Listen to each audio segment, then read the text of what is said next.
রাজবাড়ীর গোয়ালন্দ উপজেলার দৌলতদিয়া ৭ নং ফেরিঘাটে নিয়ন্ত্রণ হারিয়ে পদ্মায় পড়ে যাওয়া বাসটি উদ্ধার করা হয়েছে। শুক্রবার সকালে কুষ্টিয়া থেকে ছেড়ে আসা এসবি পরিবহনের একটি যাত্রীবাহী বাস পদ্মায় পড়ে যায়। বাসটিতে শুধু চালক ও হেলপার ছিলেন। তাদের উদ্ধার করে হাসপাতালে পাঠানো হয়েছে।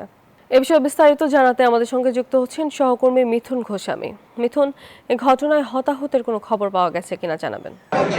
তোমা, আমি যে ফেরিটির উপর দাঁড়িয়ে আছি ঠিক এই ফেরিটিরই কিন্তু পিছনে যে কপাট, সেই কপাটটি ভেঙে কুষ্টিয়া থেকে ছেড়ে আসা এসবি পরিবহনের যাত্রীবাহী একটি বাস পড়ে যায়। তবে যাত্রীবাহী বাসটি যখন নদীতে পড়ে যায় তার আগেই কিন্তু এই ৭ নম্বর ফেরিঘাটের উপর থেকে কর্তৃপক্ষ গত ঈদে একটি দুর্ঘটনা ঘটে, বাসডুবির ঘটনা। তারপর থেকেই কিন্তু সকল প্রকার যানবাহন থেকে যারা যাত্রী থাকে তাদেরকে নামিয়ে তারপরে এই ফেরিতে তোলা হয়, যার কারণে কিন্তু যখন দুর্ঘটনা ঘটে তখন কিন্তু এই ফেরিতে কোনো যাত্রী ছিলেন না। তবে এই ফেরির এই পরিবহনের যিনি চালক